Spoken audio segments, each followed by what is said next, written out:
Sí, es que ya lo decían en La bola de cristal, y es que todo, absolutamente todo, está en los libros. Y lo decían en los años 80, hoy por hoy es más verdad que nunca, porque nos ayuda a tener un conocimiento que va más allá del que nos ofrece Internet. Hoy en esta sección de Cambia el Chip vamos a hablar de un libro muy guay. Bueno, muy guay es una forma simplista de decirlo, que es El plan del héroe. Es un libro de Daniel Vecino en el que nos habla sobre la metodología Lean de una forma gamificada para emprender. Así que si estás preparado, ¡vamos al lío!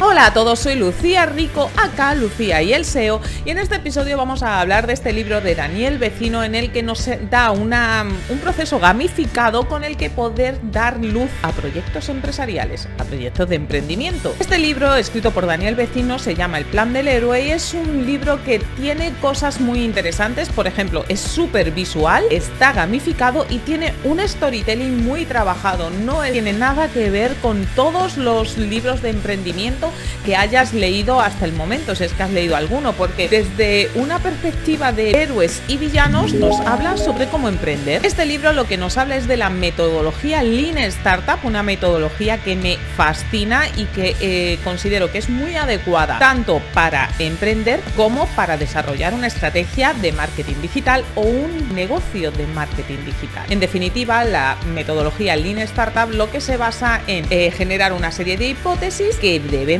validar en el mercado, con la que obtener información y poder repetir el proceso de forma ágil, eficiente y gastando la cantidad de recursos mínima posible. La finalidad de esta metodología es reducir la incertidumbre en entornos que son muy cambiantes, que tienen una incertidumbre muy alta. ¿Y qué hay más incierto, más cambiante que Internet? Una de las cosas que tiene este libro es que llama a los competidores villanos, y si bien es cierto, es una nomenclatura que a mí personalmente no me llama mucho la atención, porque considero que los competidores no son entes y que son villanos en definitiva, o sea, son pues otros actores del mercado que debemos tratar. También es cierto que la competencia existe. Si bien es cierto que la competencia existe, también es cierto que las comunidades están cada vez más segmentadas. Eso quiere decir que es más fácil, entre comillas, encontrar un punto diferenciador con el que desmarcarnos de esos competidores, de esa competencia. Pero ese factor diferenciador que tenemos no viene por ciencia infusa, sino que tenemos que hacer un trabajo activo de análisis de mercado, de análisis del entorno, de análisis de la competencia, para poder encontrar ese factor diferenciador. En este libro se te va a dar una serie de pasos con los que hacer una propuesta de valor enfocada, diferente y memorable, junto con un plan de desarrollo de negocios viables, porque si no tenemos un modelo de negocio viable, no tenemos negocio. En este proceso gamificado, los pasos que debemos seguir son los siguientes. El primero de todo es ganar, objetivo, tener un plan diferente, memorable y de valor, pasar a la acción, maestro y el fighting. Vamos a ver cada uno de ellos de manera más detallada. En la parte primera de este proceso gamificado del plan del héroe nos hablan de ganar, y ganar se refiere a descubrir a todas aquellas fortalezas que tenemos y que no siempre valoramos, y que suponen pues una fortaleza, en definitiva, para nosotros, y un buen punto de partida sobre el que generar nuestro negocio. Además de descubrir nuestras potencialidades, nuestras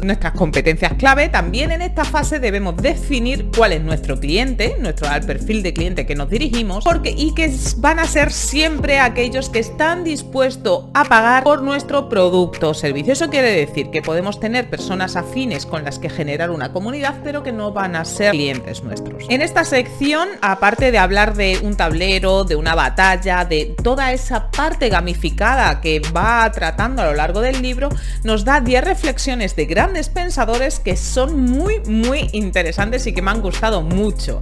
La mayoría de ellas del arte de la guerra. La primera de ellas, la primera recomendación basada en grandes pensadores, está en conócete a ti mismo y conoce a tu enemigo, tanto en las fortalezas como en las debilidades. La segunda es que definas una meta concreta y una visión específica. La tercera, que conozcas el terreno, es decir, el mercado, y el clima, es decir, la situación en la que se encuentra ese mercado. La cuarta nos dice que toda estrategia debe estar basada en acciones claras, simples y cohesionadas. Eso de ir dando palos de ciego para otro día. El quinto está relacionado con elegir las batallas y que evites, nos dice de manera específica, que evites el conflicto en aquellos sitios donde no sea necesario. Por ejemplo, una disputa en Twitter no es necesaria. Y o que bien no sea necesario o que bien estés en minoría. Se trata de, en definitiva, según este razonamiento, de luchar allí donde el enemigo, es decir, tu competencia, no te espera. La séptima dice que no repitan una y otra vez las mismas acciones si el resultado va a ser un empate. Aquí vamos a ganar, o si se nos da mal a perder, pero a empatar no. Porque antes del empate es conveniente que cambies de estrategia. La octava nos dice que te conviertas en tu propio villano y que te ataques a ti mismo. Sí que es cierto que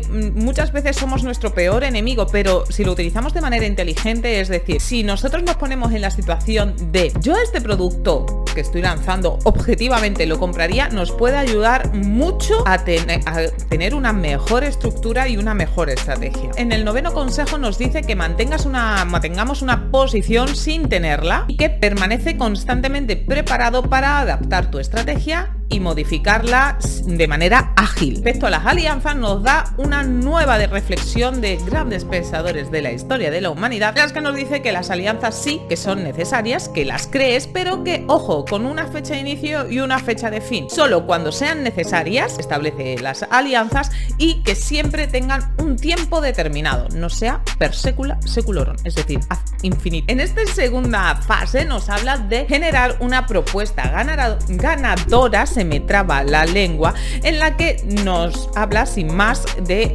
crear una propuesta de valor que sea atractiva para nuestros potenciales clientes. Y la desarrolla mediante un escenario, sí que es cierto que lo enlaza hacia un tablero para llevar a cabo esa gamificación, que está a caballo entre el Canvas de Osterwalder, y cuyo enlace os lo dejaré en la descripción de este episodio, y también os pondré por aquí una tarjetita con el vídeo que lleva al Canvas para que lo sepáis hacer, y también está a caballo, como decía, entre ese Canvas y las 7 P's del marketing. Por tanto, nos recomienda que respondamos a las siguientes preguntas. La primera es ¿quién? ¿A quién estás orientando tu producto o servicio? ¿Quién es tu cliente potencial? ¿Cuál es tu arquetipo de cliente? ¿Cómo es? O sea, crear ese buyer persona. También por aquí te pondré una tarjetita, por aquí puedes ver cómo crear tu perfil, tu arquetipo de cliente ideal. Pero sobre todo debemos responder a estas preguntas desde un prisma psicológico que esté relacionado ese cliente ideal con la actitud que tiene y su comportamiento. Y también en el caso de que hagamos negocios B2B, es decir, de business to business, de negocio de empresa a empresa,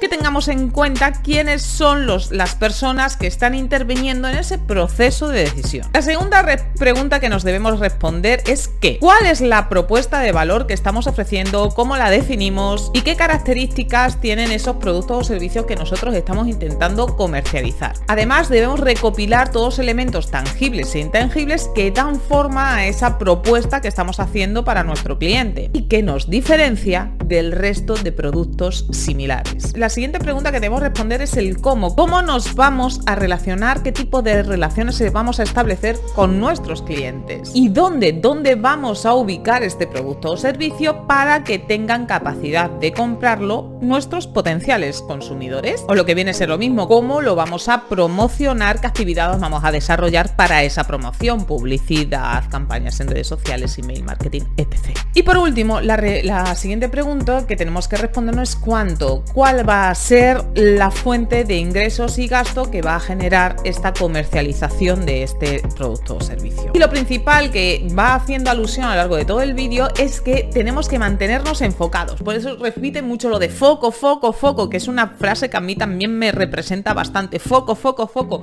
Porque dice que cualquier pérdida de foco que tengamos nos puede llevar al traste todo el proyecto. Y es una cosa que no sé si os ha pasado en alguna ocasión, pero a mí sí, de a lo mejor estar como muy organizada para hacer las cosas y de repente te tiras una semana que te descuadra todo un poco porque la vida te pasa por encima y se te va al traste gran parte de un proyecto. Y otra de las cosas que nos hace ilusión es que las necesidades de nuestro cliente deben ser nuestra absoluta prioridad.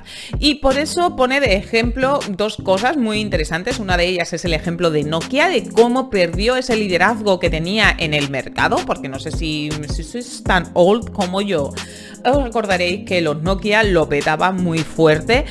pero de repente irrumpió el iPhone en el mercado y se fue a tomar por saco el Nokia. Otro caso que nos pone de ejemplo, como otra forma de perder el foco, es el de Zupex. Zupex era el WhatsApp antes del WhatsApp, es decir, era un servicio de mensajería que hacía, bueno, pues que de mensajería como el WhatsApp, de mensajería gratuita gracias a internet, a una aplicación de móvil, ¿vale? Pues otra de las cosas que nos pueden ayudar a tirar por tierra nuestro proyecto es que nosotros estemos intentando acceder a un mercado que todavía no está preparado para absorber ese servicio que nosotros estamos ofreciendo, y eso pasa, pues como pasó en su día con el iPhone o como pasó con esta herramienta, con esta aplicación Zapet, que si no está tu mercado maduro o preparado para esa innovación, no te van a comprar, con lo cual también va a tirar por tierra todo tu proyecto. Para ilustrar todo esto, como decía, te viene dentro del libro un enlace y un dibujo de lo que es el tablero de batalla de la gamificación, que está a medias entre una matriz o un tablero de ajedrez y el Canvas. Y a mí personalmente será también que conozco el Canvas muy bien y me lo manejo muy bien, y es a mi forma de ver las cosas bastante sencillo, que esta nomenclatura gamificada se me hace bastante, y ese tablero se me hace bastante complejo. Si bien es cierto que cuando no estás habituado a los términos relacionados con Canvas o con Lean Startup y tu idea está en una fase, o tu proyecto está en una fase embrionaria de ideación todavía, este libro y este cuadro de mandos, este tablero de batalla, te va a ser muy útil para aterrizar todo lo que tienes en la cabeza. Y a falta de un conocimiento más técnico de estas materias, es decir, de Lean Startup y del Canvas de Osterwalder, pues oye, este libro la verdad es que lo simplifica bastante y es muy práctico. De hecho, yo es lo primero que hice antes de meterme con Lean Startup. Y otra de las cosas que me gusta de cara a utilizar este tablero y seguir estos pasos que nos da Daniel Vecino es que te da unos pasitos para que en base a todo el tablero que vas cumplimentando puedas desarrollar tu elevator pitch, que no es más que tu mensaje comercial de una manera concisa y cortita, o sea que solo por eso merece la pena. Seguimos atravesando fases dentro de nuestro proyecto de emprendimiento gamificado gracias al plan de Neure, y ahora nos toca la hora del establecimiento de objetivos. Ahora es cuando tenemos que definir a qué necesidades vamos a satisfacer, cómo vamos a satisfacerlas y sobre todo cómo vamos a lograrlo minimizando el uso de recursos disponibles. Y nos da un consejo: cuando estás empezando un proyecto, prioriza el uso de recursos propios, porque al fin y al cabo cuando estamos empezando un negocio de recursos estamos, así que empecemos por los propios y conforme vayamos avanzando y podamos costearlo, pues ya vamos subcontratando. Al principio lo que necesitamos es que, por decirlo de manera coloquial, que todo se quede en casa, y nos da una serie de aspectos que debemos tener en cuenta y que debemos diferenciar. Tenemos que diferenciar a la hora de definir nuestras habilidades con las que ofrecer esos productos, entre las habilidades que hemos aprendido gracias al conocimiento, al estudio, las habilidades que se basan en la experiencia, en nuestra inteligencia de negocio, las habilidades que tenemos de manera innata y las habilidades basadas en intereses, porque al final todo esto suma un todo. Y otra cosa que tenemos que tener en cuenta son las cosas que tenemos más allá de nuestras habilidades y que pueden ser tangibles o intangibles. Por ejemplo, que contemos con una red de contacto. O sea, no es una habilidad, pero es algo que nos ayuda y que nos suma. En definitiva, en esta parte de objetivos lo que tenemos que hacer es un DAFO, y como hemos visto en la definición de las fortalezas, con las habilidades y con todo aquello que está alrededor, que puede ser tangible o intangible, también tenemos que definir las debilidades. Entre las debilidades hay una cosa, lo define de una forma que es muy interesante, que son las cosas que sabemos que no sabemos. Es decir, por ejemplo, yo soy consultora SEO y me estoy especializada en el SEO on-page, pero de la parte de SEO técnico no tengo ni pajolera idea. Bueno, pues eso es una cosa que sé que no sé, es una debilidad. Y estas debilidades las podemos paliar bien aprendiendo sobre ellas o bien subcontratando a personas o contando con personas, asociándonos con personas que sean fuertes donde nosotros somos débiles. Y en definitiva, este DAFO que nos ayuda a hacer el plan del héroe de Daniel Vecino tiene en cuenta los hobbies personales a la hora de establecer nuestro DAFO, y es algo que me parece bastante novedoso en lo que son los libros de emprendimiento y de generación de negocios, porque normalmente se te pone como fortalezas el bueno, pues esto, tengo contacto, tal, la situación del mercado, la ubicación, todo eso son fortalezas, pero los hobbies no nos hemos parado de tener en cuenta como una fortaleza. Yo, sin ir más lejos, utilicé cine de barrio al principio de todo en mi comunicación porque era una de mis aficiones. Utilicé porque me parecía una forma de acceder a determinado perfil de cliente que se identificaba con ese cine en que en algún momento lo había visto, con sus padres, con ellos mismos o con lo que sea. Con lo cual es interesante. Los hobbies es una forma también de segmentar o resegmentar y atraer a esas personas que tienen esos mismos hobbies que tú. Ahora llega la fase de los aliados. Los aliados son aquellas personas o entidades que nos ayudan a ofrecer un servicio o un producto más completo porque nos suplen en esa o nos mejoran en todas esas partes, aristas en las que nosotros no somos tan fuertes. En definitiva, gracias a los aliados aumentamos nuestra probabilidad de éxito. Los aliados aumentan nuestras fortalezas, maximizan nuestras fortalezas y minimizan nuestras debilidades. Algunas recomendaciones que nos hace Daniel Vecino sobre el tema de los aliados. La relación con tus aliados debe ser estable y formal. Cada aliado que tengas debe estar asociado a una fortaleza o a una debilidad. Piensa en amplio y no te limites a conseguir alianzas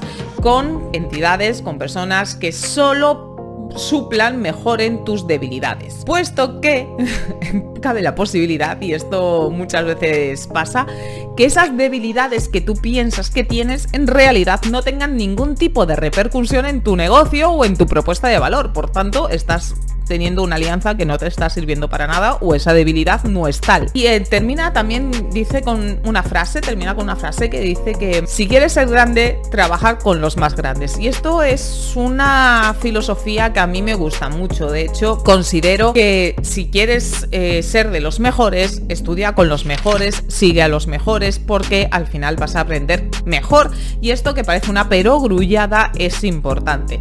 Solo cuando estás con los mejores puedes aprender mejores cosas. Siguiente área que nos trabaja dentro del plan del héroe es el tema de la misión. En definitiva, la misión como empresario y como emprendedor es detectar clientes potenciales, identificar los problemas que tienen esos clientes potenciales y que ellos esperan que sean solucionados, identificar las necesidades subyacentes que tienen esos clientes potenciales y, por último, tenemos que resumir nuestra propuesta de valor, nuestra misión, en una frase, y eso va a constituir nuestro mantra. Y hay dos personas que lo hacen muy bien esto, que son muy eficientes a la hora de comunicar su misión y su visión, al menos dentro de lo que es el ámbito del SEO, que son Sico de Andrés y David Ayala, que lo hacen genial y son muy buenos comunicando de manera eficiente esa misión. A la hora de establecer la misión de cara a salvar al inocente que se encuentra en peligro, es decir, a nuestro cliente, tenemos que definir muy bien cuáles son las particularidades que definen a ese potencial cliente. Y para ello nos vamos a servir del buyer personal, del mapa de empatía, del definir el arquetipo de cliente al que nos estamos dirigiendo.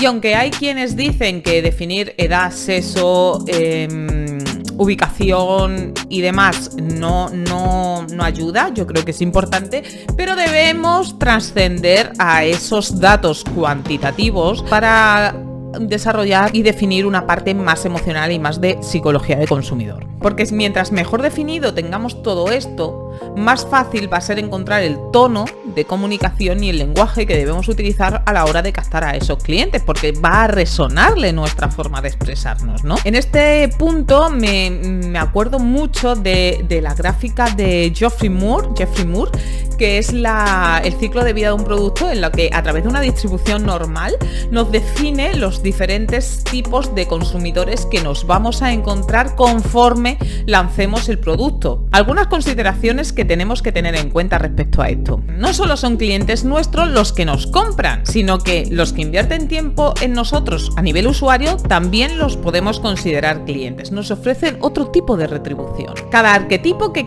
desarrollemos debe aglutinar a un perfil de cliente concreto con necesidades comunes. Eso de que vendemos para todo el mundo, es decir, el cliente de un producto de masas, no existe. Eso existía en la posguerra, en los años 50. Hoy por hoy no existe. Por eso tenemos que definir muy bien a ese cliente, porque mientras más nítida sea la fotografía, más eficientes seremos en la venta. En el caso de que no lo tengas claro, porque es la primera vez que estás emprendiendo y no sabes muy bien cómo hacer las cosas, tira adelante. O sea, no te pares, tú haz cosas que al final, con esas cosas que vayas haciendo, vas a lograr insights, vas a lograr información con los que ir definiendo cada vez mejor tu perfil de cliente. Para hacer esta definición de cliente, él utiliza el mapa de empatía y nos da un consejo: que no te centres en definir un perfil de cliente específico, ni siquiera te centres en la solución que tú estás ofreciendo para el problema que tiene ese cliente. Es decir, que tú rellenes el perfil de cliente en base a cómo ese cliente consideras, en base a tu investigación, qué se comporta, qué le gusta, qué problemas. Pero no pienses en tu producto o servicio que estás ofreciendo o al problema que estás solucionando, porque al final eso lo único que te vas a conseguir es crear un perfil de cliente inexistente, porque lo estás sesgando con tu opinión subjetiva de emprendedor que quiere sacar algo que se ve. Uniendo todo esto, él define cómo elaborar esa frase mantra, ese pequeño tweet que define la misión de nuestra empresa. ¿Y qué pasa? Que si te has visto todo lo de la vida para definir a tu cliente ideal, si has analizado, pero es que no eres capaz de definir tu perfil de cliente, pues no pasa nada. Él nos dice que utilicemos el pensamiento efectivo, que no se nos vaya la pinza y que hagamos uso eficiente de nuestra cabecita. Y para ello nos viene a decir 5 acciones que podemos desarrollar y que minimizan la predicción, es decir, que 5 acciones que nos ayudan a tomar datos para poder definir ese cliente ideal. La primera de todas es pájaro en mano, es decir, define un producto o servicio, en base a quién eres y en base a la gente que conoces, a la gente que ya te ha comprado o que ha comprado algo similar. En segundo lugar, establece una pérdida asumible, es decir, delimita aquello que estás dispuesto a jugarte para limitar el riesgo de las acciones. ¿Has leído eso de si la vida te da limones, hazte una limonada? Bueno, pues esa es otra de las acciones. Cuando te venga un marrón dentro de tu emprendimiento, dentro de tu proyecto, que te va a venir, o sea, eso ya te lo digo yo, piensa en ello como una oportunidad. O sea, no pienses, joder, qué mal la vida me mata, qué pereza, que todo ahí flagelándote. No, o sea, no pienses en eso, sino que piensa, vale, o sea, las situaciones estas me han venido mal dadas y voy a pensar cómo hacer esa limonada, voy a pensar con esto cómo soluciono ese marrón. O sea, esa perspectiva, esa forma de cambiar la mentalidad es súper potente a la hora de encontrar soluciones y salir del atolladero. Y la última técnica que nos da es la técnica que llama piloto de avión y que consiste en enfócate solo en aquello que puedes controlar. No podemos controlar las tendencias de mercado, no podemos controlar si hay guerras, si no hay guerras, si son menos tipos impositivos, si los bajan, no podemos controlar absolutamente nada de eso. Hay una serie de acciones que sí podemos controlar. Las acciones que desarrollamos, las veces que nos ponemos en contacto con potenciales clientes, el tono de la comunicación que empleamos, si usamos copy, si no lo usamos, el invertir o no en publicidad, el segmentar más o menos la publicidad, el trabajar mejor el SEO. O sea, hay una serie de cosas, de situaciones, de acciones que sí podemos controlar y son en ellas las que nos tenemos que enfocar. Y con todas estas acciones vamos a conseguir información suficiente con la que poder empezar a definir a ese cliente ideal que antes no sabíamos. Y ahora es cuando la matan, porque ahora es cuando vamos a definir nuestro plan de acción, porque un negocio que se precie, si queremos un modelo de negocio que sea viable, necesitamos un plan. Ya lo decía Aníbal, el del equipo A. Como decíamos al principio, este plan debe ser sencillo, ágil y cohesionado. Al final, lo que diferencia una estrategia de unas acciones es esa cohesión. O sea, al final yo puedo hacer cosas, o sea, puedo hacer un calendario editorial y puedo modificar las metas y puedo hacer un montón de cosas que he encontrado en diferentes tutoriales SEO. Ahora bien, lo que nos ayuda a conseguir los objetivos a medio y largo plazo es la estrategia, y es que ese calendario editorial, esa modificación de metas o esas acciones que esté desarrollando de esos tutoriales que he encontrado en internet estén inmersas en algo mayor, que es la estrategia SEO, ¿vale? Pues eso es el plan. Para conseguir un plan diferencial debemos identificar a nuestros competidores. Y dentro de los competidores tenemos competidores directos, que son aquellos que satisfacen la misma necesidad que estamos satisfaciendo nosotros con nuestro proyecto, y los competidores indirectos, que son aquellos que están satisfaciendo la misma necesidad que tú, pero ofreciendo otra cosa. Véase SEO, vender más; Community Manager, vender más. Uno mediante el buscador y otro mediante redes sociales. Y también serían competidores indirectos aquellos que ofrecen lo mismo que yo, de la misma forma, pero a un segmento de mercado diferente. Y aquí Daniel Vecino introduce dos términos cuyas palabras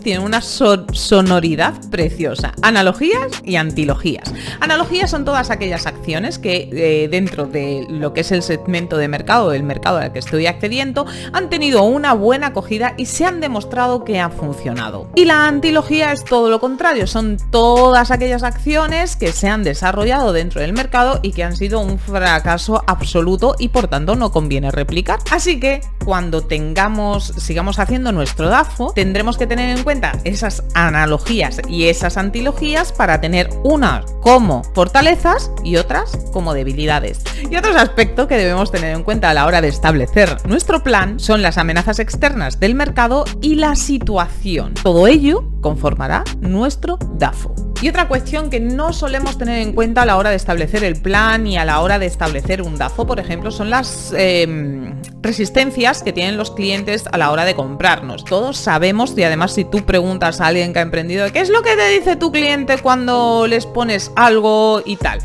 O no te quiere comprar, ¿cuáles son las resistencias? Pues no, le parece caro, no sé qué, no sé cuánto, tiene un primo que se lo hace gratis, en fin, cosas. Bueno, pues todas esas objeciones debemos tenerlas en cuenta a la hora de establecer nuestro plan. Y el motivo es sencillo, porque las objeciones, las resistencias, se van a producir sí o sí, queramos o no queramos. Y una vez que tengamos todo esto hecho, una vez que tengamos todo nuestro plan establecido y hayamos definido todo nuestro DAFO, en la parte tenemos definida nuestra misión y todos los pasos anteriores, es cuando podemos empezar a competir. Y en este punto Daniel Vecino nos da unas pautas extraídas del arte de la guerra. La primera de ellas es que evites el enfrentamiento en aquellos lugares donde estés en minoría o no sea necesario enfrentarse, no sea necesario competir. Por ejemplo, si tu competidor es muy activo en Instagram, pero tu perfil de cliente objetivo, tu arquetipo de cliente no está en Instagram porque vas a B2B y está en LinkedIn,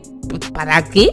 ¿Para qué te vas a meter en Instagram? No tiene sentido, es una pérdida de tiempo, de recursos, de todo, vamos, una pérdida de recursos, por lo cual no entres a competir ahí. Otra de las cuestiones que nos recomienda es que analicemos las debilidades de nuestro cliente hasta que consigamos una mayoría relativa. Por ejemplo, haciendo un subsegmento o atacando a otro segmento de mercado diferente. También es interesante buscar lugares donde tu posición es superior a la de tu competencia. Innovar en este punto es bien, es una cosa que suele dar bastantes alegrías y no se trata de inventar la rueda, se trata de hacer lo mismo de siempre con una chispita así como diferente. En definitiva, lo que busca gracias a la innovación es buscar un cambio positivo que sea significativo. Y mientras más repliquemos estas acciones, más diferenciadora será nuestra propuesta. Y aquí pasamos a la siguiente fase, que es la fase en la que nos habla de lo memorable. Repite, emociona o te olvidan. Esa es la frase con la que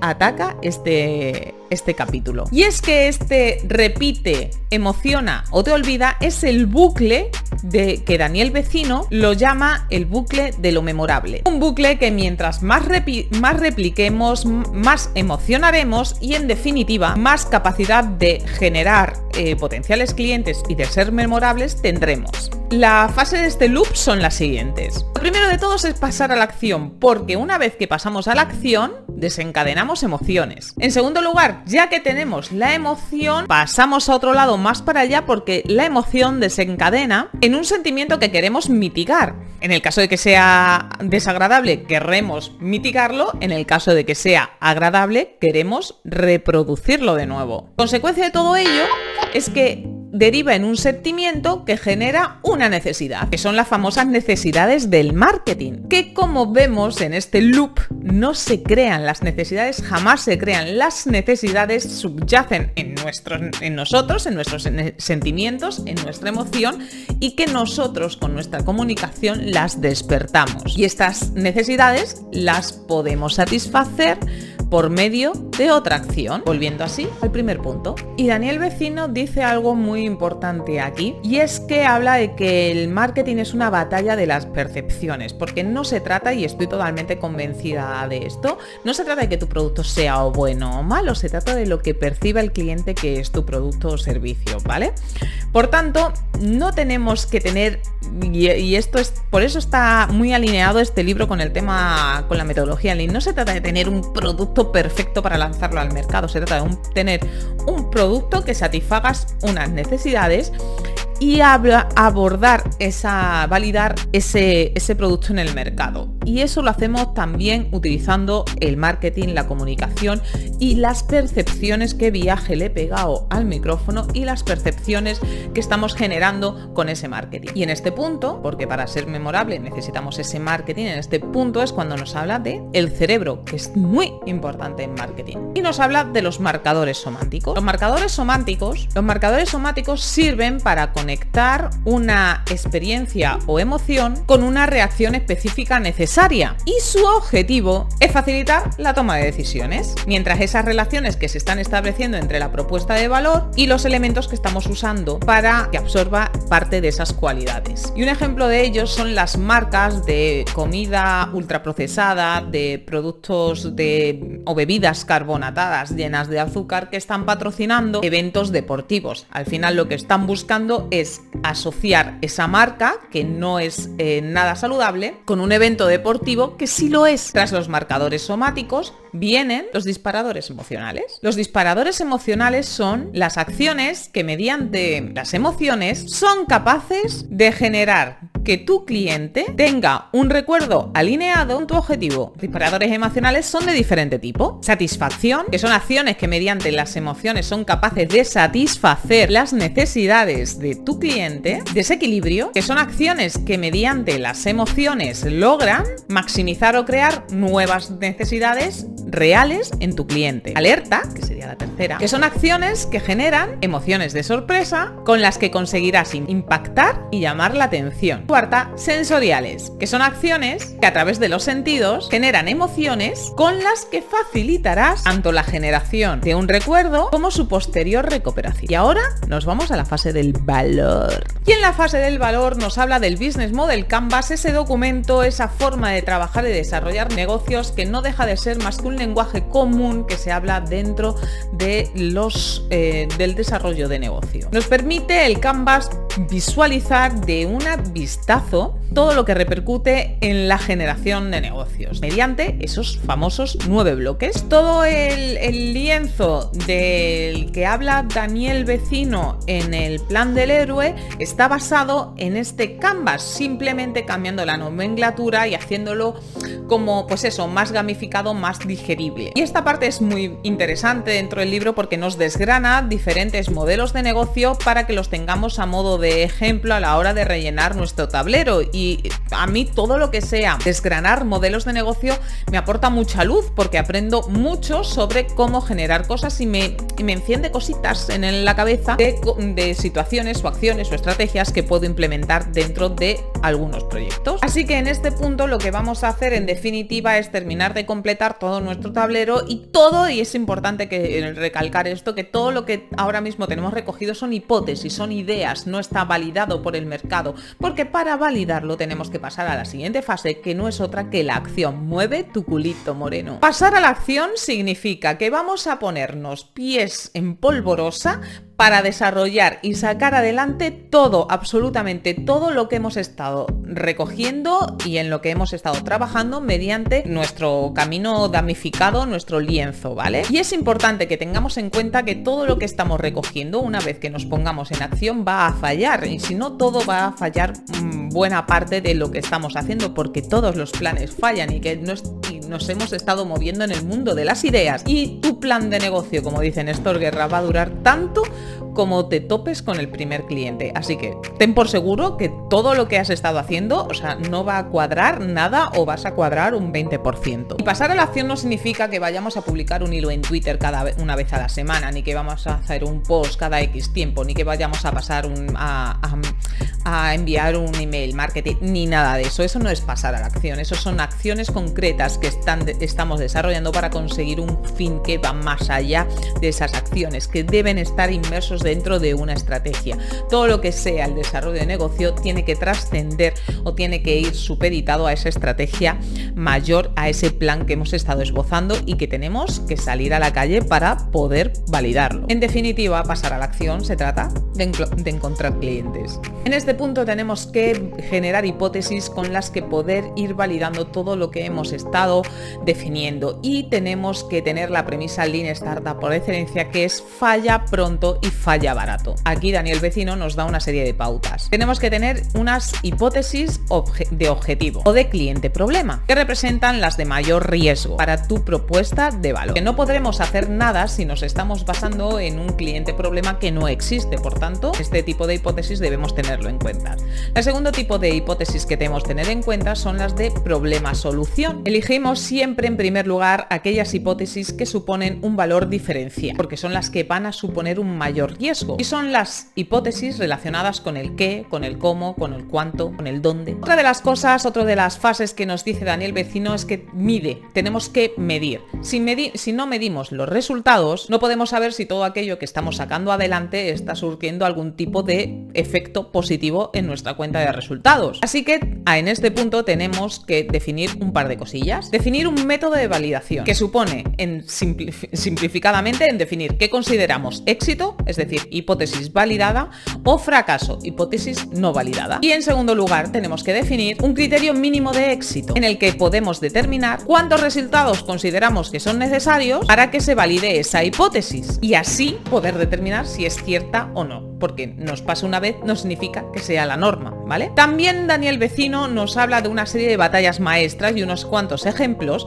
con los que poder jugar y establecer estrategias dentro de nuestro proyecto. Y nos habla de 5 batallas, que no os las voy a explicar aquí, en las que nos habla de 5 escenarios diferentes, que tampoco os voy a explicar aquí, y con los que poder anticiparte para evitar perder ventaja competitiva. Y esta parte es muy interesante, bastante densa, y por eso no vamos a hablar de ella en este episodio. Algunas conclusiones del plan del héroe, porque es un libro muy completo, gamificado, que si estás en una fase larvaria y diaria de tu proyecto online, de tu negocio, de emprendimiento, es muy interesante que lo tengas en cuenta. Nos habla de nociones básicas de negocio por una terminología asequible y entendible para todos los públicos. Vas a aprender sobre negocios sin morir en el intento, porque sí que es cierto que este tipo de libros que están relacionados con la empresa, con el empleo, el emprendimiento, con todo lo que son estrategias y comercializaciones, suelen tener un lenguaje bastante denso y suele ser tedioso, a no ser que seas una rara avis, una friki de la vida como yo, que me encantan ese tipo de libros. ¿Qué le vamos a hacer?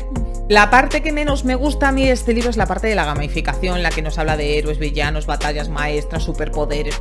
O sea, yo soy bastante pragmática en ese tipo de cuestiones, no soy muy de superhéroes y demás. Entonces esa parte, pues yo prefiero un libro de negocios de toda la santa vida, porque para eso estudio empresariales y por eso supongo que me gustan más ese tipo de nomenclatura más realista, pero sí que es cierto que en su momento, hace 7 años que me lo leí, que cuando justo me estaba dando de alta para hacerme autónoma, me vino muy bien y ya a partir de ahí sí que es cuando empecé a leer algo más de mayores, ¿no? Algo más realista y con un lenguaje menos de superhéroe, vaya, en definitiva, menos gamificado. Pero sí que es cierto que para abrir boca está genial. Para mí es una lectura interesante, te la recomiendo siempre que estés en una fase de ideación, siempre que esa fase de ideación consiste en tu primer proyecto de negocio y emprendimiento. Si no es así, si ya tienes experiencia, puedes pasar a otra cosa.